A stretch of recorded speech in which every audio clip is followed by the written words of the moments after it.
Bueno, Nvidia es la empresa más grande del mundo, the new cool kid in the block de las Mac 7s. El crecimiento que ha tenido en los últimos 5 años es un crecimiento anual compuesto de 67%. Ha subido la acción 1500% en esos últimos 5 años. ¿Y esto cómo lo ha logrado? Apoderándose del 90% del mercado de microchips. Invertir en Nvidia es invertir en la infraestructura de la inteligencia artificial. Porque no solo tiene los chips, también domina el stack completo. O sea, tiene el hardware, tiene el software, tiene el ecosistema. Pero de los 350 billion que tienen de CAPEX las Mac 7s, la mayoría se va a Nvidia, infraestructura de estos chips para mover el tema de inteligencia artificial, ¿no? Entonces, básicamente, es un monopolio con márgenes del 76%. Dicen por ahí, in a gold rush, sell shovels. Entonces, este es el gold rush de inteligencia artificial y la que está vendiendo las palas es Nvidia.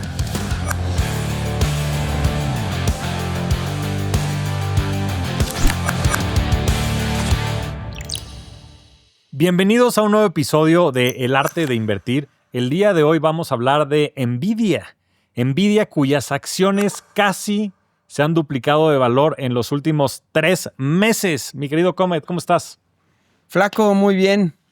Muy entusiasmado, como siempre, de venir a platicar, sobre todo de esta empresa que ya es la más grande del mundo.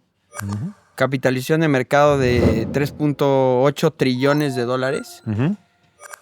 Y les tenemos una sorpresa de parte de GBM, el sponsor del podcast. Vamos a regalar 10 acciones de Nvidia a nuestros escuchas o nuestros fans ahí del arte de invertir. Les voy a platicar brevemente las reglas antes de arrancarnos con el episodio. Antes de que se emocionen de más. A ver, venga las reglas. Están muy sencillas. La primera, pues es que tienen que obviamente suscribirse en Spotify y en YouTube para escucharnos. Tienen que compartir una story en Instagram del arte de invertir. Puede ser de alguno de los reels o de los cortometrajes que más le parezcan interesantes en sus redes sociales, compartirlos. Comentar en este podcast de Nvidia si creen que es compra, si creen que es venta, si está mejor mi outfit, si está mejor el de Flaco. Cualquier cosa que nos den de feedback obviamente es muy valioso. Y por último, pues tienen que tener cuenta en GBM porque ahí les vamos a mandar las acciones, ¿no? Entonces, si no tienen que abrirlas si es que ganan, y si no, pues hay que tenerla porque ahí vamos a mandarles sus acciones de Nvidia que cerró hoy como en $158, son casi 3,000 pesitos. Pues es una buena lana. Muy buenos y además costo cero, entonces nunca las tienen que vender. Y si Nvidia vale el día de mañana 100 trillones de dólares, pues van a tener un dineral. Exactamente, que cuando te regalan algo, pues no, el riesgo es cero. Y ahora platicaremos a ver si Nvidia es compra, es venta, si llega a valer 10 trillones de dólares, si va a valer cero. También es algo que se va a poner interesante y picante, como siempre, querido Comet. Y además vienes hoy vestido en honor a Jensen Huang. A Jensen Huang. Sí, le contaba al Flaco que traje chamarrita tipo Jensen porque él siempre usa así de estas bomber jackets que les llaman. Él casi siempre es negra con t-shirt negra, pero yo traigo mi bomber haciéndole homenaje al buen Jensen que tiene mucho estilo. Yo no tengo las canas, ni la gafa, ni la lana, pero pues... Pero sí el parecido con Leonardo DiCaprio, ¿no? Eso estabas diciendo fuera de cámaras, aquí te va a balconear, mi querido Comet. Pues sí, yo digo que un airecito, porque dicen que me parezco a Cometín, de ahí viene el apodo de Cometa, yo digo que me parezco más a Leonardo DiCaprio. Pues dejaremos que la gente también opine si se parece más a Leonardo DiCaprio, a Jensen Huang o al Cometín de los supersónicos. Comet, vamos a empezar platicando del contexto de Nvidia, de Jensen Huang. Platícanos un poco cómo nace Nvidia. Sí, primero quiero que primero platicar los números, porque creo que son impresionantes. Déjame quito eso de mi cerebro porque y ya nos metemos a Jensen Huang. Pero bueno, Nvidia es la empresa más grande del mundo, 3.8 trillón de dólares. Billones en... El crecimiento que ha tenido en los últimos 5 años es un crecimiento anual compuesto de 67%. Wow. Ha subido la acción 1500% en esos últimos 5 años. Hace 5 años, en el 2021, vendía 16 billion. Se espera que este año cierre en 130 billion. Entonces, el crecimiento es impresionante en los últimos 5 años. ¿Y esto cómo lo ha logrado? apoderándose del 90% del mercado de microchips. Y como bien sabemos, los microchips son claves para el tema de desarrollo de inteligencia artificial, ¿no? Entonces, ya habiendo dicho que es la empresa más grande del mundo y que el crecimiento que ha tenido y que está en boca de todos porque pues es the new cool kid in the block de las Mac 7s, creo que nos podemos meter un poquito a entender a Jensen Huang, el CEO, y a platicar un poquito también de la historia de NVIDIA y cómo llega a donde está hoy, porque ese crecimiento acelerado ha sido muy exponencial, pero empezó siendo una empresa que vendía tarjetas de gráficos para videojuegos, ¿no? Ese era el mercado de gaming. Empezó en los 1993. Ahora sí me voy a desviar un poco a la parte de Jensen. Él nace en Taiwán, pero se va a una escuela pues, cuasi militar en Kentucky. Desde chico, a los 9 años lo mandan los papás. Y tiene una vida dura. Se ve que es un cuate resiliente y perseverante. Porque desde chico, pues 9 años solitario en Kentucky, te mandan sin saber hablar mucho inglés. Crece en Estados Unidos, después va a la Universidad de Oregon State, y después va a Stanford. Y tiene también una maestría en Stanford, ¿no? Y empieza trabajando en la competencia en AMD. Advanced Micro Devices, ¿no? Sí, que de hecho como que van un paso atrás de NVIDIA desde hace un rato, y la CEO de AMD es prima de Jensen Huang, prima no cercana, pero se conocen muy bien y sí son primos, sí están relacionados ahí. Y pues la leyenda cuenta que en 1993, también con Chris Malachowski y Curtis Priem, en un Denny's, en un desayunador de Denny's, porque siempre son garages, ¿no? Donde empiezan las grandes empresas. Las grandes empresas, en un garage en Palo Alto, ahí es un común denominador, pero en este caso fue en un Denny's. Y empieza en el sector de gaming, principalmente. Uno de los primeros clientes de NVIDIA es Sega. Y también su primer cliente grande es Microsoft. Pero yo creo que hay que hacer un fast forward casi hasta el 2006. 2006 y 2012 creo que son dos parteaguas muy importantes en la historia de NVIDIA. Porque en 2006 sacan CUDA. Sí. Bueno, yo me regresaría un poco antes. En el 99 ellos inventan este concepto de los GPUs, ¿no? Los Graphic Processing Units, que antes no existían. Que básicamente son chips que estaban optimizados justo para poder tener mayor nivel de cómputo, de procesamiento de cómputo, y poder graficar muchas de las necesidades que tenían los juegos. Antes, pues, los programas no tenían tanta sofisticación, sobre todo a nivel visual. Y para poder generar esas interacciones y esas gráficas visuales, necesitabas mucho poder de procesamiento. La gente recordará antes cómo se veía el Sega y el Nintendo de los 80s y 90s, para los que sean de mi rodada. Me encantaba jugar Zelda y pues se veía todo pixeleado y era todo lento y demás. Y pues la capacidad que necesitas de procesamiento para que se vean las imágenes nítidas, necesitaban una innovación fundamental en la composición de los chips. Y eso fue lo que inventó NVIDIA en el 99. Y después, 2006, te interrumpí, mi querido Comet. 2006 CUDA, pero ahorita que mencionaste lo de los GPUs, creo que vale la pena mencionar la diferencia entre un GPU y un CPU. El CPU, pues han escuchado la palabra CPU. Computing Processor Unit. GPU es Graphic Processing Unit. Y la diferencia entre un CPU, que es lo que hace que tu computadora pueda abrir distintos programas y distintas aplicaciones, voy a usar una analogía de un chef. Un chef que sabe cocinar platillos exquisitos y es muy versátil y se sabe varias recetas y lo hace, pero lo hace todo muy lento y lo hace todo más específico, pero es versátil, conoce bastantes maneras de llegar a esos platillos. Y el GPU es como 500 ayudantes del chef que nada más pone uno, si estás haciendo un taco, uno pone la tortilla, el otro pone la carne, el otro pone la piña y ta. la velocidad, ¿no? En tareas repetitivas, que son muy necesarias en Machine Learning para aprender, porque literal estás identificando datos y estás haciendo tareas muy repetitivas. Eso es lo que hace un CPU, ¿no? Inicia... Un GPU. Un GPU.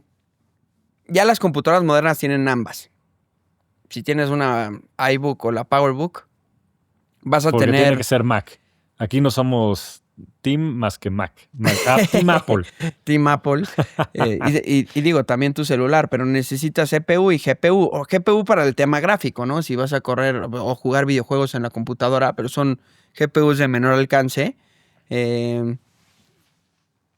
Ya tienen ambos, pero en 2006... y siempre ha sido muy visionario Jensen Huang, porque como que siempre ha tenido ese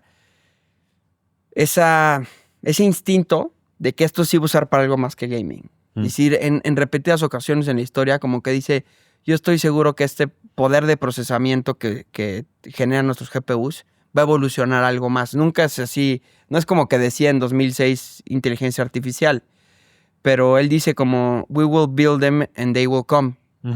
If we don't build it, they won't come. Así dice en una entrevista y como que me llama la atención. Porque, pues claro, es que si no hay una capacidad de una infraestructura, pues nunca va a poder existir lo que soporte esa infraestructura. Sí, y de hecho estuvo muy cerca de quebrar varias veces por algunas decisiones erróneas de la empresa. Sí, ha sido una empresa bastante tumultuosa.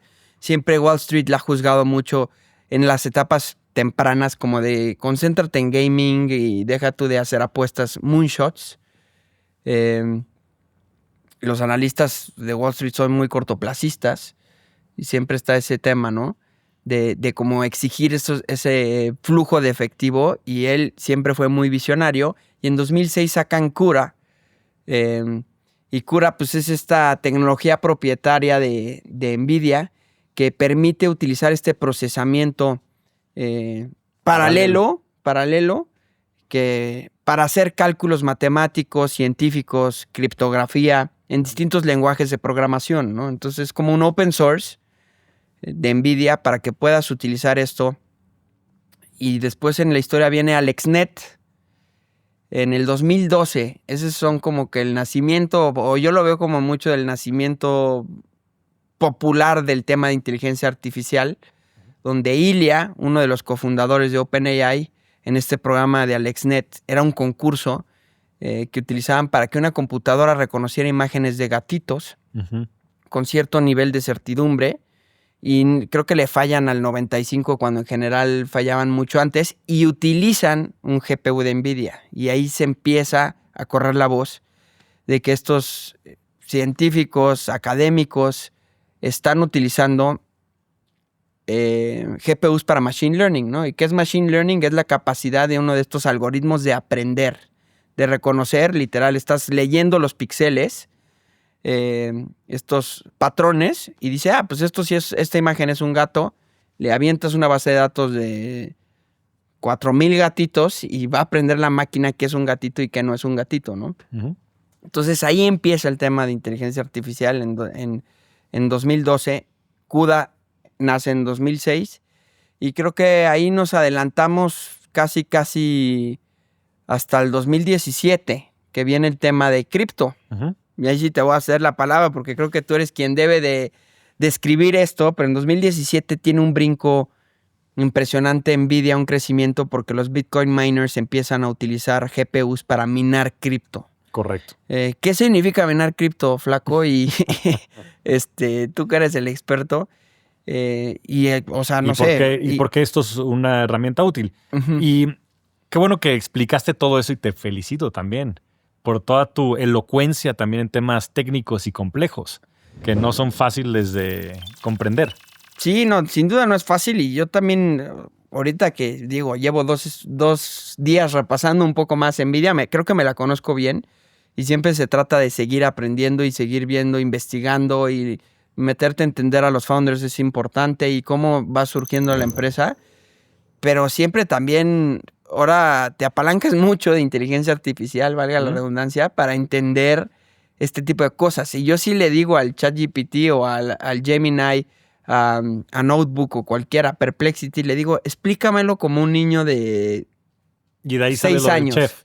Muy buena esa analogía. Me usó la del chef, creo que usó otras analogías también. Pero esa fue la que se quedó. Pero esa fue la que se quedó. Y digo, yo también me he echado varias conferencias de Jensen Huang. Aquí les vamos a poner también algunas que recomendamos para entender todo el tema de inteligencia artificial y varias entrevistas a él. Creo que es impresionante cómo platica de la visión de NVIDIA hacia adelante en cuestión de inteligencia artificial, pero ya también se está metiendo muchísimo a robótica, a otros temas que ahorita vamos a tocar. Que van a ser derivadas de la inteligencia Que van a ser artificial. derivadas, pero sin duda un parteaguas es 2017, que empieza a sonar para el tema cripto. Y a mí siempre me ha costado el tema de las mineras de cripto. Creo que tú lo entiendes muy bien. Vamos a entrar al tema de las mineras de cripto. Y sí, se popularizó porque 2017, si recuerdan todos, fue el momento en donde Bitcoin también se fue parabólico. Pasó de $1,000 a casi $19,000 en ese bull rally que hubo en el 2017. Y de la mano de eso, pues también toda la robustez del sistema de Bitcoin. Obviamente hubo mucho más interés porque al final del día estos Bitcoin miners reciben incentivos en Bitcoin. Entonces, pues claramente el interés también de poner mineras de Bitcoin pues subió exponencialmente, ¿no? 20 veces. Pero bueno, básicamente cómo funciona Bitcoin y los mineros es que hay un proceso que se llama Proof of Work, ¿no? Prueba de trabajo. Y lo que sucede dentro de ese proceso es que una vez que llega un nuevo bloque a la cadena de Bitcoins, por eso se llama blockchain, porque son una cadena de bloques, se pone a concursar a todos los mineros, que simplemente son computadoras que hay de manera descentralizada, que mantienen la base de datos y que validan estos nuevos bloques que entran. Y la manera en la que lo validan es que descifran un algoritmo. Descifran un algoritmo que es muy robusto y que se va volviendo exponencialmente más difícil cada vez que hay un bloque. Y la manera que lo descifran es pues con muchísimo poder de cómputo. Entonces, por eso sirven los GPUs, porque te permiten, en tu analogía del chef y de la línea de producción, tener esto corriendo de manera sistémica y también paralelizarlo. Entonces, también meterle componentes de machine learning que ayuden a tener inferencias sobre cuál es la solución de ese problema que plantea el sistema de Bitcoin. Entonces, por eso se popularizaron, porque literalmente era el weapon of choice para poder resolver de mejor manera el algoritmo que tenía Bitcoin. Y empezó a crecer a la misma velocidad a la que estaba creciendo el precio de Bitcoin. Entonces, hubo un boom muy fuerte en el 2017 y después prevaleció, porque mucha de esa capacidad instalada, pues no es tema de, bueno, pues lo voy a desconectar y listo. Y nuevamente con los booms que hubieron después en el 21 y ahora recientemente, y de hecho, de manera como dato curioso, muchas de estas granjas de servidores y demás que se construían para los mineros de Bitcoin son las mismas que utilizan para paralizar muchos de los procesos que por el exceso de demanda que ha tenido NVIDIA, pues ya han tenido que empezar a desbordar los Amazons, los Metas, todos los que están consumiendo todo este poder de la inteligencia artificial. Al final del día, gracias a Bitcoin se desarrolló toda la infraestructura que hoy soporta en gran medida la inteligencia artificial. Claro. Digo, aquí como para resumirlo en términos muy sencillos, resuelves problemas matemáticos muy difíciles que validan que las transacciones en Bitcoin sean legítimas, ¿no? Que nadie gaste 2 veces el mismo Bitcoin o que cree monedas falsas. O sea, el hecho de que estén resolviendo estos algoritmos, como tú dices, que son problemas matemáticos difíciles, les dan esta recompensa que son cachitos de Bitcoin a los mineros, ¿no? Pues no son cachitos, son cachotes. Ahora sí, antes eran 3.25, antes eran 6.5, Ajá. antes eran 12, etcétera, etcétera, así. Pero 3.25... 3.25 bitcoins por validar el bloque. O sea, si es una lana, te llevas 300 y cacho $1,000. Esa es la recompensa que le dan al minero, ¿sí? Cada 10 minutos. Lo que pasa es que hoy hay una infraestructura... ¿Pero cómo no? ¿Así no llegas a los 21 millones de bitcoins en pocas transacciones? No, se tarda un montón. Pues imagínate, son 21 millones de bitcoins. De 3 en 3, no, es asintótico. Uh-huh. Y, en fin, cada halving cortan los rewards a la mitad. Correcto. Cada halving ahorita vamos en 3.25, antes eran 6.5, así para arriba. O 3.125, creo que antes eran 6.25, antes eran 12.5 y así sucesivamente. Pero pues es un dineral, pero ahora, no creas que si tú pones un minero de Bitcoin te lo vas a llevar. O sea, la probabilidad es ínfima. Lo que sé es que hay grandes granjas. Hasta, no fuiste, nosotros minamos Bitcoin. Compramos una computadora para minar Bitcoin y estuvimos ahí jugándole. En el 16, 17. Sí, que era específica para... pero bueno... Raspberry Pi era una cosita así, pero bueno, nos metimos a jugar. Obviamente, muchas de estas entras a un pool. Lo que pasa es que si tú compras un minero, pues lo que hace es que te adhieres a un pool y entonces si el pool se lleva un Bitcoin, se distribuye de manera equitativa entre todos los que están aportando poder de cómputo. Pero nada más para que la gente lo tenga presente, la red de Bitcoin, bueno, no sé si ahorita, porque ahora con todo lo que está pasando en inteligencia artificial puede que ese dato haya cambiado, pero es por órdenes de magnitud la red más grande de cómputo que existe en el mundo. Por órdenes de magnitud, mucho más grande que la red que tiene Google y demás. La red de Bitcoin es gigantesca. Ahora tal vez con el tema de inteligencia artificial haya nuevos pools o redes más grandes. Pero tocaste un tema súper interesante que por el tema de inteligencia artificial estas mineras de Bitcoin tienen un nuevo modelo de negocio que es darle GPUs a empresas que necesitan para procesar inteligencia artificial. Un IPO reciente de una empresa que tiene este modelo de negocio es CoreWeave. Literal, ellos compran muchísimos GPUs, tienen toda la infraestructura y la rentan a terceros grandotes, porque pues, igual y tú no quieres ser el dueño de tus GPUs y tener toda esa infraestructura, entonces la rentan a terceros. Hay otra empresa que se llama Nebius, que hace algo similar. Bueno, NVIDIA tiene el mismo modelo, ¿no? Sí, pero también ahí sí vende los chips. O sea, vende los chips y tiene también warehouses exacto. Con capacidad de procesamiento. Pero bueno, muy interesante esto de 2017. Ahora, yo ahorita no me acuerdo cuánto vendió Nvidia en 2017, pero si en 2021 vendió 16 billion,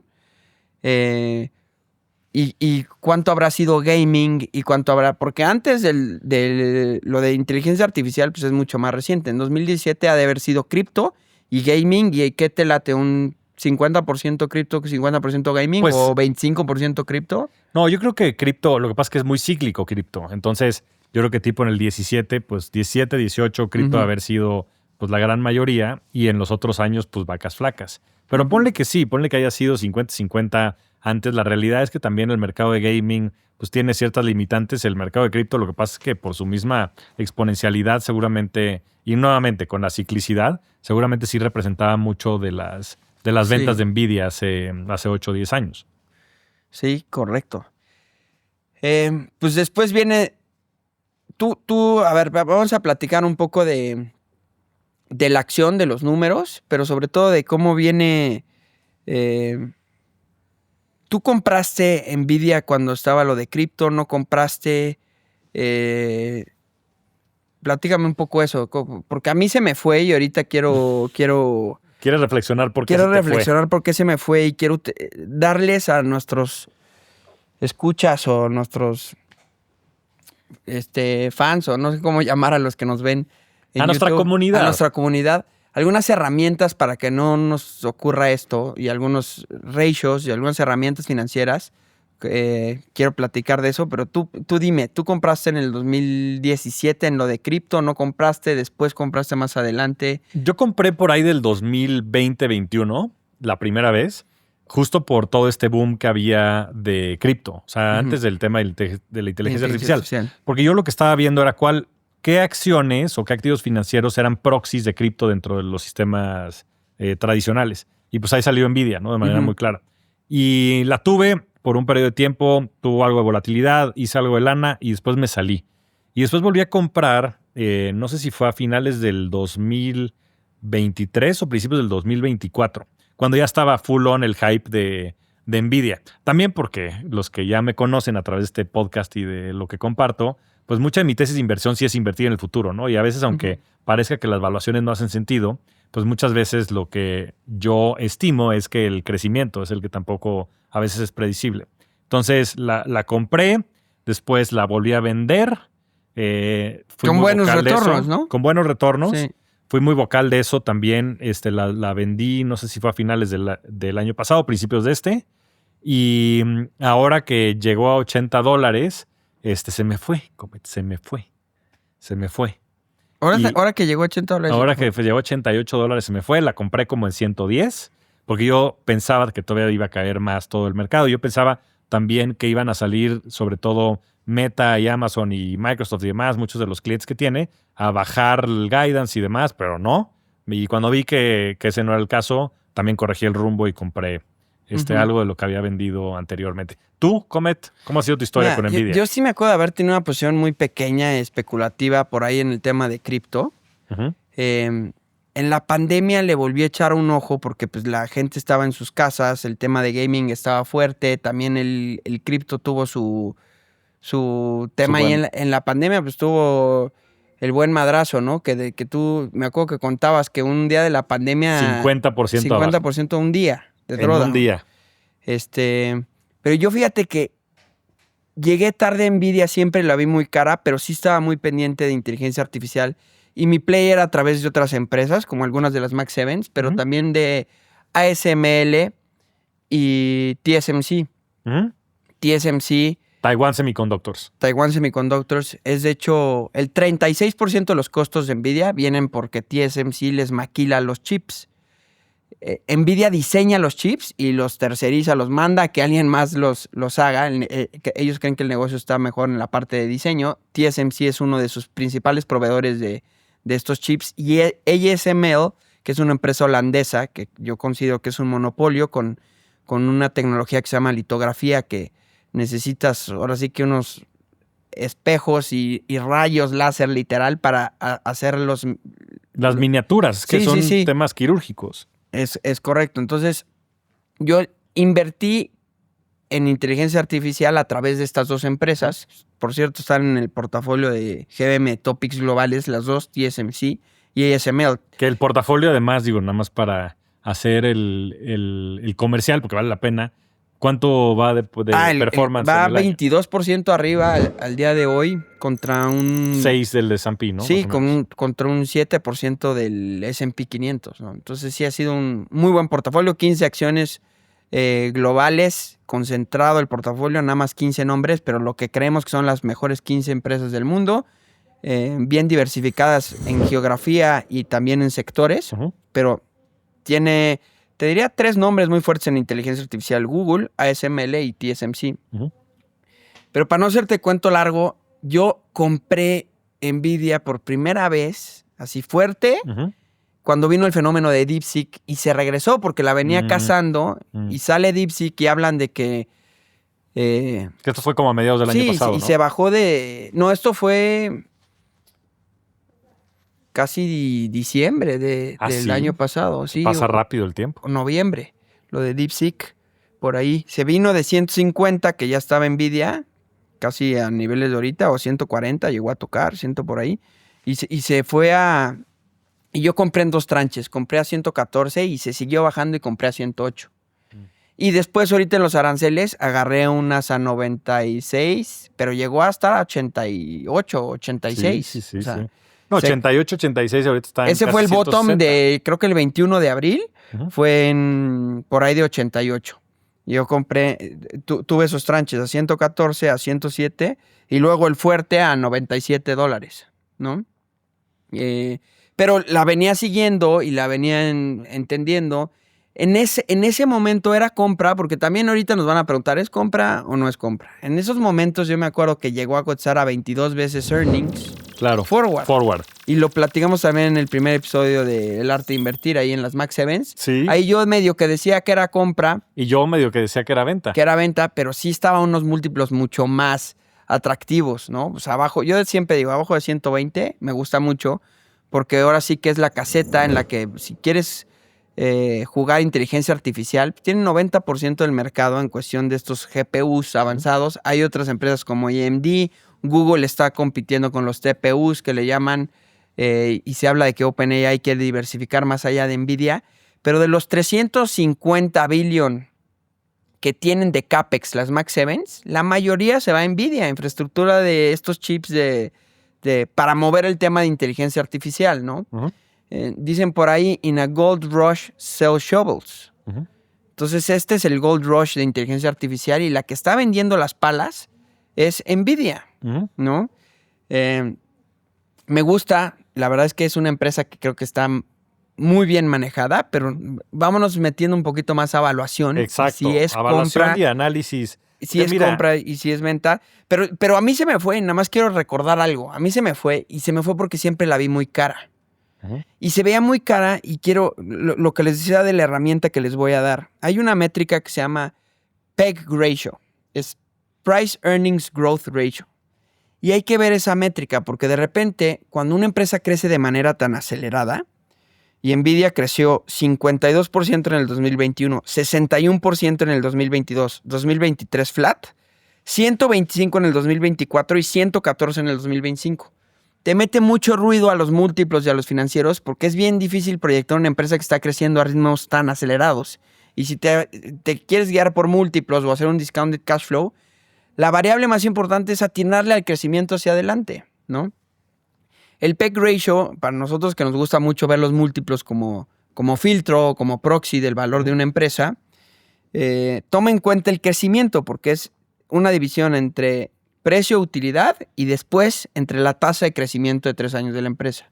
Entonces, si una empresa cotiza 20 veces sus utilidades y crece 25 en promedio en esos años, hay algunos que utilizan a 1 año o 3 años, pero esa es la tasa de crecimiento que le asignas. Pues es 20 entre 25, pues te da 0.8. Y cualquier... abajo de 1. Abajo de 1 es un PEG ratio sano, ¿no? Peter Lynch utiliza mucho los PEG ratio y otros inversionistas que también Peter Lynch seguro hablamos en episodios de filosofías de inversión hacia adelante. Es un buen filtro para cuando tienes este ruido. Yo siempre la vi muy cara y como que también no dimensionas tanto los mercados. Uh-huh.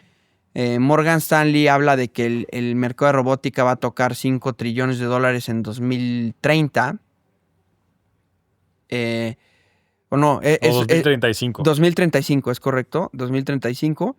El de robótica es 2050. 5 trillones 2050 y el de inteligencia artificial es 2035. Los dos 5 trillones, ¿no? Uh-huh. 5 trillones, pues ahorita la empresa vale 3.8 trillones. O sea, si eres dueño de todo inteligencia artificial y de todo robótica, que son otros 5 trillones, pues hiciste más de 3x. Pero ya también es semejante monstruo que los retornos empiezan a ver más complicados, ¿no? Ya creció demasiado. Yo creo que lo mejor ya está en el pasado. Es una joya de empresa. Creo que hay que tenerla en el radar. En el portafolio, y también muchos que están invertidos en el índice. Este ha sido el motor de crecimiento del S&P 500. Entonces yo te decía, quizás no tuve una posición de Nvidia, pero si tienes el S&P 500... O Nasdaq, el Nvidia la has tenido y ha sido, ahora sí que agradécele, porque claro, ha sido la que ha cargado ahora sí que la parte difícil de retornos en los últimos 3, 4 años ha sido Nvidia, ¿no? Absolutamente. Y metiéndonos un poco más a detalle de los números, ya platicadas muchos de los temas que son relevantes, a mí hay un indicador que me parece impresionante que tiene una participación de mercado, dependiendo de cómo veas el segmento, ¿no? Sobre todo en la parte de GPUs, de más del 90% participación de mercado. Y tienen un margen bruto del 76%. Entonces, básicamente, es un monopolio con márgenes del 76%. Que eso obviamente es algo muy positivo si ves la empresa hoy, pero también hacia adelante, pues lo dice Jeff Bezos, ¿no? Your margin is my opportunity. O sea, y obvio, pues hay muchos de estos factores. Hay obviamente propiedad intelectual, hay network effects, hay, en fin, la ventaja del primer competidor y lo que fuese, pero también es un punto crítico. O sea, tener un negocio que sea tan rentable puede ser también un arma de doble filo, ¿no? En su momento, o sea, ¿cuánto tiempo reinó Intel, no? Intel que también capitaneaba el diseño de muchos de los chips por décadas. O sea, Intel básicamente fue el que creó mucha de la era de la computación que hoy conocemos y hoy está completamente relegado, ¿no? Y fue uno de los competidores también más cercanos a Nvidia en su momento, junto con AMD. Y pues la historia no se repite, pero sí rima. Sí, desde luego es una empresa que no está tan diversificada. O sea, el 90 o casi 80% de las ventas son este tema de GPUs. Ya más en el tema de inteligencia artificial, ya lo de gaming ya no pesa. Tú hablas de margen, dijiste 76% de márgenes brutos. Ahorita con el tema de Blackwell que les costó y tuvieron ahí un poco de temas y algunos write-offs con el tema de aranceles de China, que ese es también uno de los riesgos que veo. Se bajaron a, creo que 60 y feria los márgenes brutos, volvieron, y eso también, parte de ahí vienen esos ajustes con el tema de DeepSeek, como que siempre empiezan estos problemitas vienen juntos y son lo que te da la oportunidad de comprar Nvidia abajo de 100, ¿no? Pero bien lo dices tú, márgenes netos, o sea, más o menos para ponerles así, se espera que Nvidia venda 130 billones, 2025, márgenes de 70% o 60 y altos, márgenes brutos y márgenes netos del 45%, ¿no? Es increíble. O sea, es una empresa que te va a generar 40 billones de flujo. Ahora, genera 40 billones de flujo y vale casi 4 trillones. Entonces, así que digas... Sí, está barata. Así barata no está, ¿no? A mí me gusta mucho, me gusta más yo creo que TSM, Taiwan Semiconductors, porque cotiza, Nvidia cotiza 33 veces utilidades forward, 26 veces EBITDA. ¿Y cuántas veces y TSM, ventas? Y veces ventas, pues mucho más, ¿no? Porque tiene márgenes muy altos. Claro. Sí, por eso a veces puede ser misleading, ¿no? Sí, hay que verlo. Hay que verlo de manera Yo creo objetiva. que está bien verlo en Precio-utilidad, ¿no? Precio-utilidad y evita también. Pero Taiwan Semiconductors, que yo creo que tiene la misma exposición y es tan importante, va a ser un cuello de botella también en el tema de crecimiento de inteligencia artificial. Cotiza con un 33% de descuento en esos múltiplos. O más. No, yo creo que chance de un cotiza 50. ahorita casi 18, 19 veces. Pues ahí está, es casi un 50% de descuento. Price earnings, ¿sí? Y a 12 veces evita, ¿no? El tema ahí es el tema geopolítico. Claro, tiene ese riesgo geopolítico, pero tiene márgenes más moderados, ¿no? Que también desde un punto de vista como, pues sí, del safety net que traes, pues, o del margen de maniobra, pues sí, como que le pueden pegar y se puede defender más, pero algo que pareciera que es justo lo que la hace tan poderosa, que es estos márgenes tan expandidos, pues también hace que puedan venir muchos competidores y comerse parte de ese margen, ¿no? Entonces, ¿qué tan sostenible es eso? ¿No? Es algo, por ejemplo, que a mí me encanta de Amazon. O sea, Amazon es una empresa hiper competitiva que tiene márgenes de todo. Tiene márgenes pequeños, tiene márgenes grandes, ¿no? Pero en el caso de Nvidia particularmente es algo que creo que es un punto que puede ser de fragilidad. Y bueno, nada más para mencionarlo. Yo creo que Michael Porter, el famoso Michael Porter, estudioso de las empresas, de todas las carreras y todos los MBAs del mundo, se está revolcando en su tumba, conociendo que hay una empresa como Nvidia que tiene márgenes del 70% y márgenes netos del 45%. Sí. Siempre había puesto como una de las grandes fuerzas de Porter el tema de la competencia, ¿no? Y que donde había márgenes había competencia. Y en este caso... sí, y eso sí se lo voy a atribuir a CUDA, porque CUDA es como enseñarle a la tarjeta gráfica a hacer matemáticas, no solo dibujar, ¿no? Y ahí también viene el tema de... El como CUDA de AMD se llama ROCm, y no ha generado tanto clic con los desarrolladores y no ha logrado capturar el mercado como lo ha hecho Nvidia, porque Nvidia... Esa parte de CUDA es la parte cualitativa, no cuantitativa, que la hace casi un monopolio, ¿no? Que es qué tanto pueden utilizar estas tarjetas para temas que no son de videojuegos, ¿no? No solo gráficos.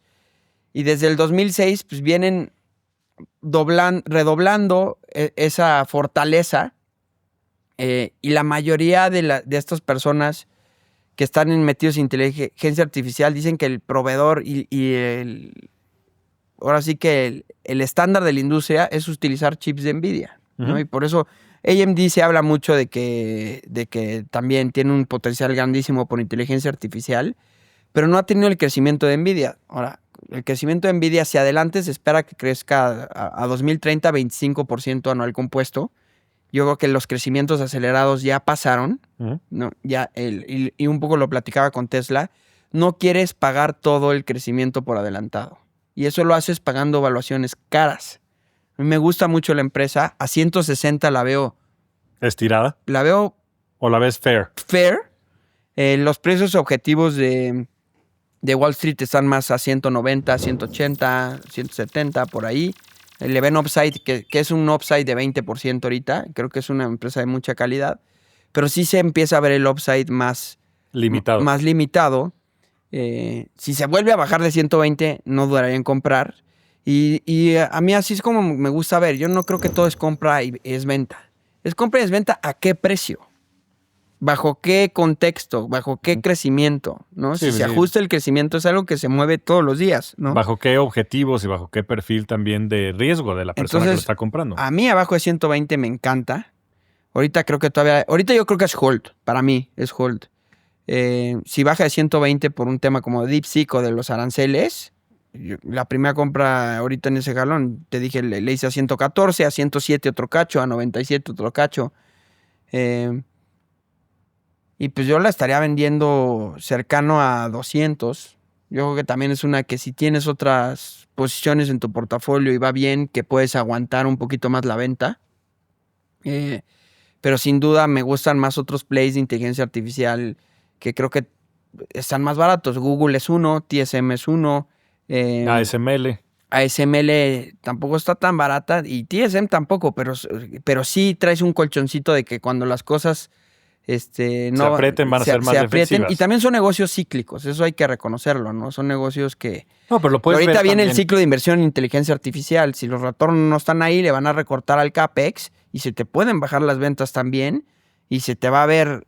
Si se baja el crecimiento, se va a ver cara muy, muy rápido, ¿no? Claro, pero a ver, Nvidia se bajó de 140 a 86. O sea, tuvo un drawdown del 50%, casi 40 y tantos por ciento, en un periodo de tiempo de 3-4 meses. ASML y TSM se bajaron tal vez 25%. O sea, también la volatilidad que vas a traer pues, es acorde al activo. A ver, a mí el tema de corto plazo en Nvidia me preocupa por temas de competencia, me preocupa también por temas de las expectativas de Wall Street. O sea, los últimos 10 reportes que yo tengo presentes, en todos ellos han reportado mejor de lo esperado. O sea, es increíble. Pero va a haber uno en el que va a decepcionar. O sea, es cuestión de tiempo, va a pasar. Y en el que decepcionen, va a haber una oportunidad de entrada. Entonces, yo tampoco estoy tan presionado en comprar para todos los que lo quieran tener en su portafolio. Yo creo que van a haber buenos puntos de entrada.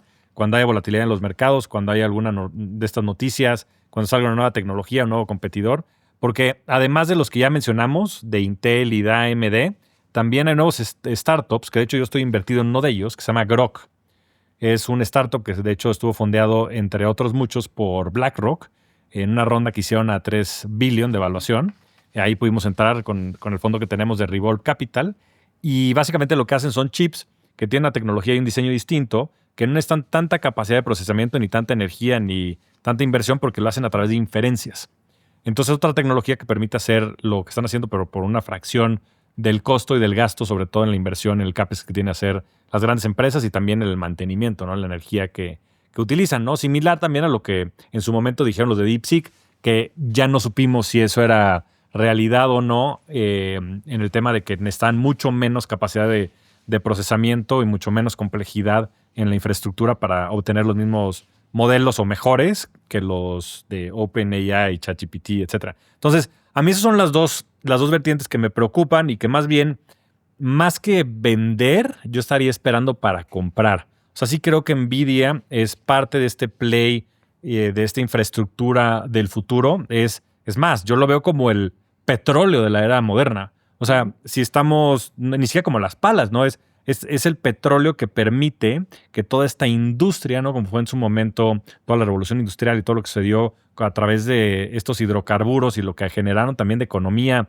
en este mundo capitalista de los últimos 100 años, esto va a ser el petróleo de la era moderna, de la era de la inteligencia artificial, que es una realidad, que no es un hype, que tiene todas las bases para verdaderamente ser un cambio de paradigma y que necesita Nvidia para tener un modelo sostenible.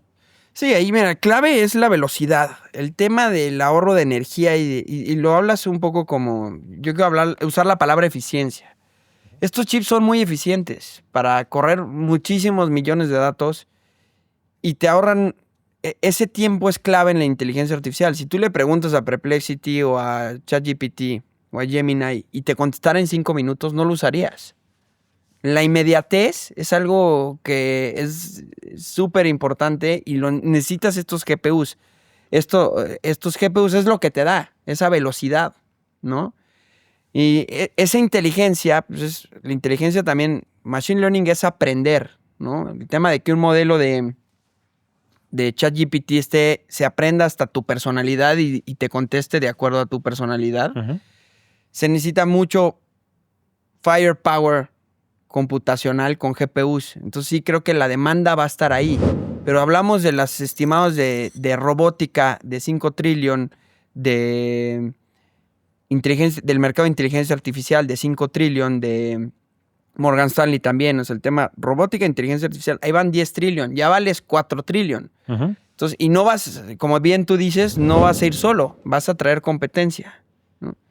Y el crecimiento, vemos las proyecciones de crecimiento desacelerarse hacia adelante también, a 25%, viene de cienes, ¿no? Entonces sí la veo un poquito más complicada. Tienen las ventajas competitivas, tienen el producto, pero creo que les va a costar trabajo hacia adelante tener los retornos que han tenido, y hay otros plays que también puedes jugar para apalancarte de esta tendencia a mejores precios de entrada, creo yo, ¿no? Eso coincido absolutamente. Yo estoy también muy optimista en varios de los nombres que has mencionado, particularmente en Taiwan Semiconductors y ASML. ASML, de hecho, yo la conocí gracias a ti.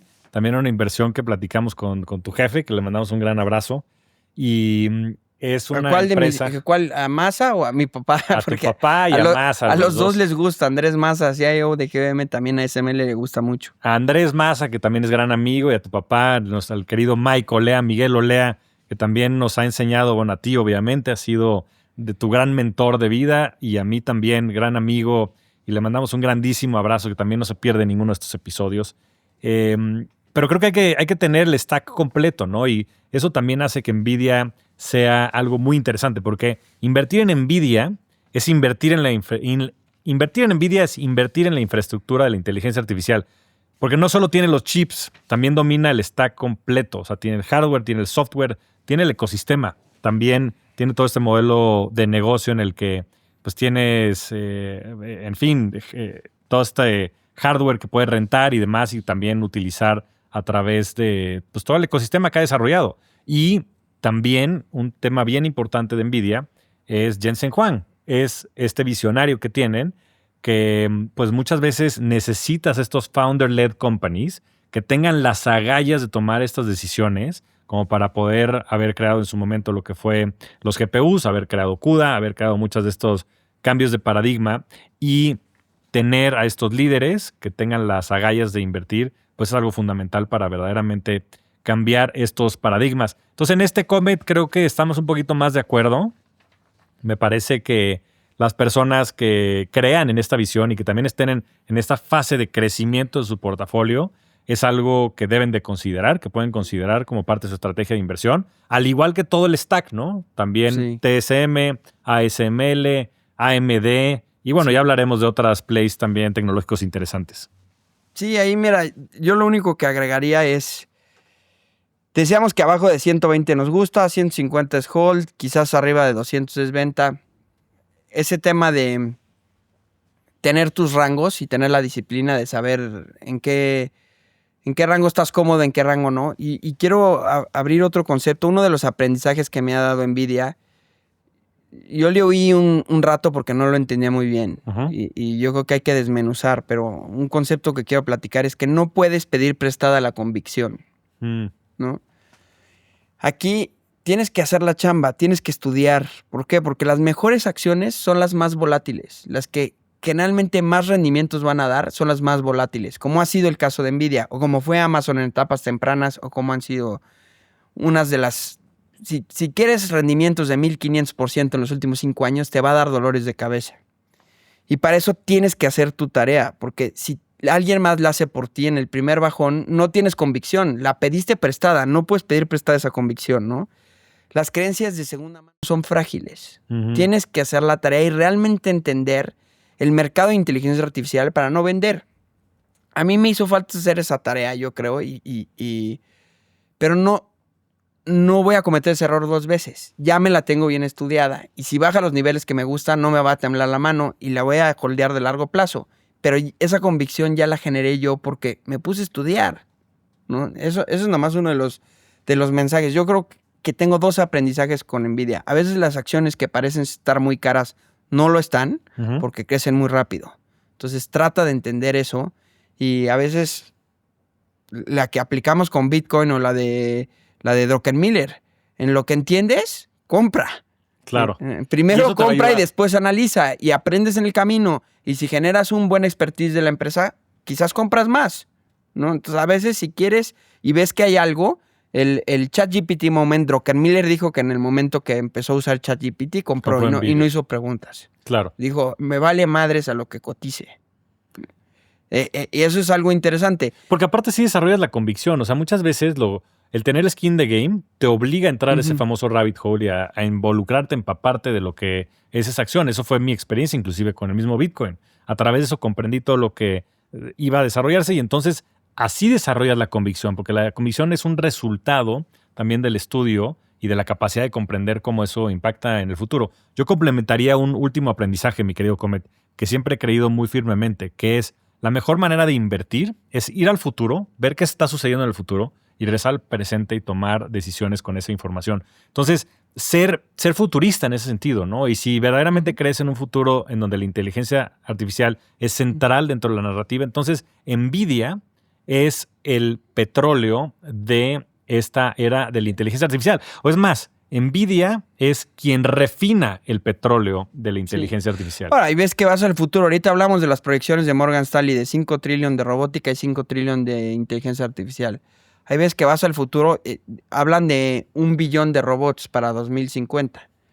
Ahí ves que vas al futuro y también así no dan los números. También tienes que tener disciplina y ver los números, porque no nada más por ir al futuro, pues inviertes en algo. Tesla es un ejemplo. Yo creo que hay veces que tienes que ver los números y hacer ahora sí que un in-between, ¿no? Entre el flaco que es muy futurista y yo que soy un boomer, que no estoy tan boomer ya con mi chamarrita y Jensen Juan, pero que me dice que soy un boomer. Me fijo mucho en los números.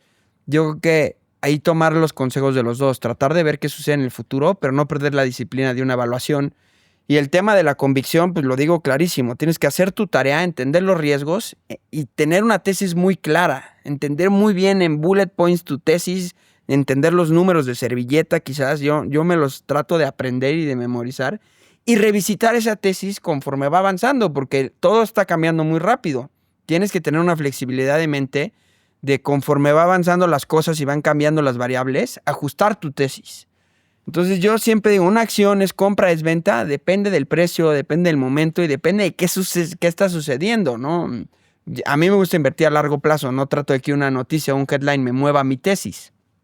Pero si son varios headlines y de repente ves que se está materializando una baja en crecimiento o ves que hay más riesgos o ves que hay más competencia, pues tienes que hacer los ajustes, ¿no? Porque invertir es un arte y nadie tiene la verdad absoluta y creo que la manera en la que la vamos construyendo es justo debatiendo y poniendo allá afuera nuestras ideas y el pensamiento crítico. Y les dejamos ahora a ustedes la tarea. NVIDIA es compra, es venta, es hold. ¿Qué opinan de lo que platicamos en este episodio? Y nos vemos en el próximo, mi querido Comet. Muchas gracias. Nos vemos en el próximo. Y no se olviden de las acciones. Vamos a regalar 10 acciones de NVIDIA. Tienen que suscribirse, subir su story, tener cuenta en GBM y comentar. Comentar en el episodio. Comentar en el episodio. 4 reglas fáciles. Venga, mi querido Comet.